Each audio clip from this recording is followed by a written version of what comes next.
মিষ্টির দোকানগুলো আমার হিন্দু ভাইদের। লালমনিরহাটে মিষ্টির দোকান, দইয়ের দোকান কারা চালায়? হিন্দুরা চালায় না।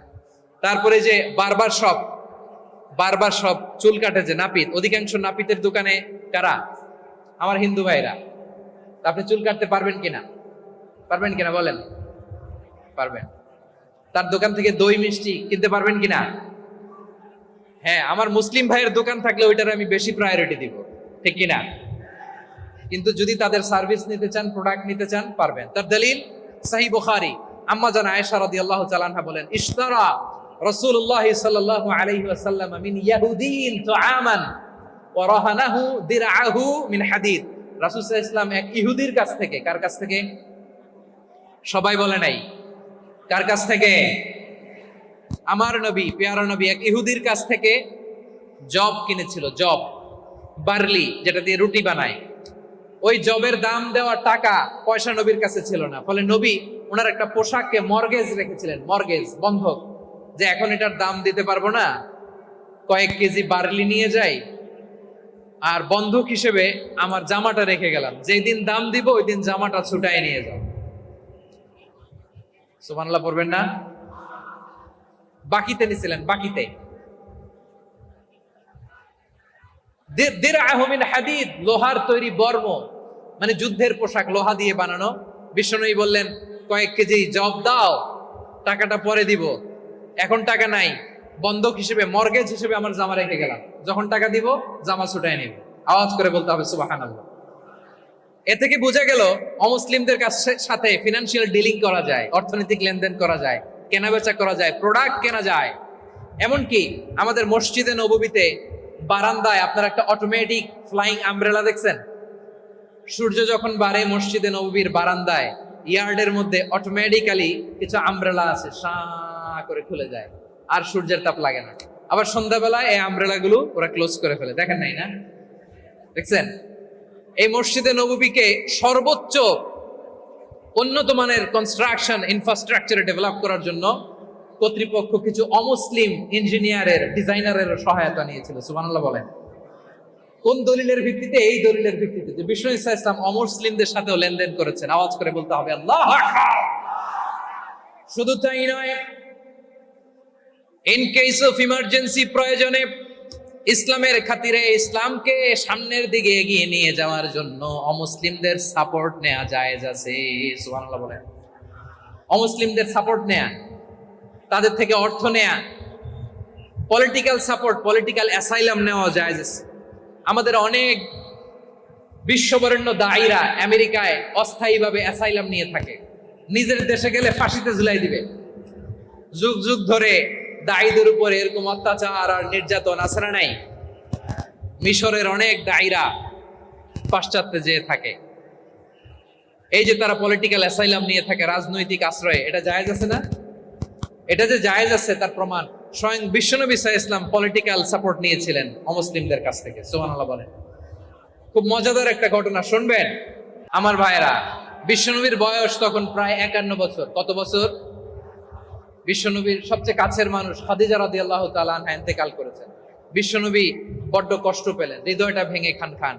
যিনি ঘরের ভেতরে বিশ্বনবীকে সান্ত্বনা দিতেন, ভালোবাসা দিতেন, বাইরে গেলে কুরাইশরা বকাঝকা করে, অত্যাচার করে, কিন্তু আম্মা জান খাদিজা রাদিয়াল্লাহু তাআলা আনহা ঘরটারে এমন শান্তির নীড় বানায় রেখেছেন, এই ঘরের ভিতরে ঢুকলে বিশ্বনবীর কলিজাটা ঠান্ডা হয়ে যেত।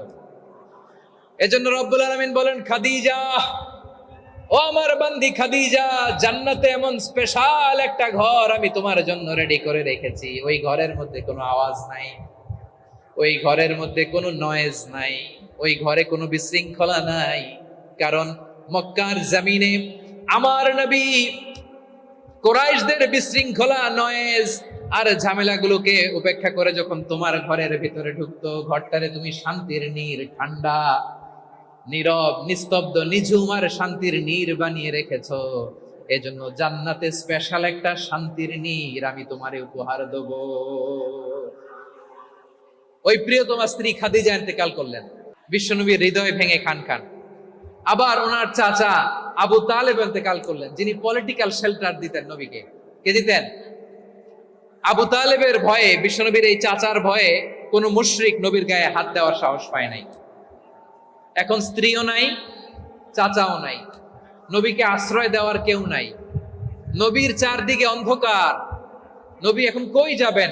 আমার পেয়ারা নবী নতুন স্টেশন খুঁজতেছেন, নতুন দাওয়াতি প্ল্যাটফর্ম খুঁজতেছেন। তিনি যায়েদ বিন হারেসা রাদিয়াল্লাহু তাআলা আনহুকে নিয়ে মক্কার পাশের একটা নেইবরিং সিটি তায়েফে চলে গেলেন। কোথায় চলে গেলেন? লালমনিরহাটের ভাইয়ের আওয়াজ করে বলেন, কোথায় গেলেন? তায়েফে চলে গেলেন দিনের দাওয়াত দেওয়ার জন্য। কি দেওয়ার জন্য? নাকি জমি কিনতে গেছিলেন? জমি কিনতে, দুনিয়ার যশ খ্যাতির জন্য, নিজের কোনো লাভের জন্য? তায়েফবাসীদেরকে জাহান্নামের আগুন থেকে বাঁচানোর জন্য। আওয়াজ করে বলতে হবে, ঠিক কিনা? বিশ্বনবী বিশাল মরুপথ, পাহাড়ি পথ পাড়ি দিয়ে তায়েফের মরুজমিনে গেলেন কোরআনের দাওয়াত নিয়ে, ইমানের দাওয়াত নিয়ে। কিন্তু তায়েফের লোকেরা বিশ্বনবীর দাওয়াতকে শুধু প্রত্যাখ্যান করেই থামে নাই, তারা বিশ্বনবীর সাথে অত্যন্ত খারাপ আচরণ করেছে।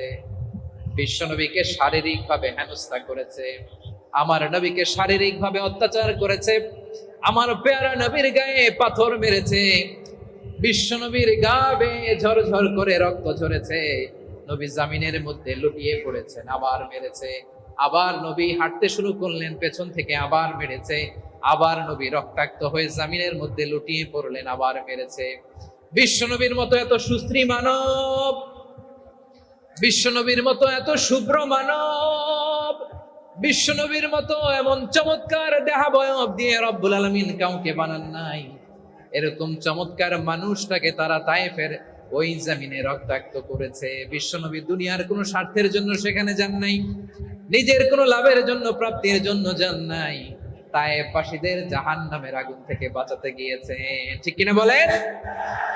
খেয়ে না খেয়ে দিন প্রচারের কাজে নিজেকে দিয়েছ বিলিয়ে, তায়েফের কাফিরেরা চিনল না সে আলো, দুষ্ট ছেলেদের পিছু দিল লেলিয়ে।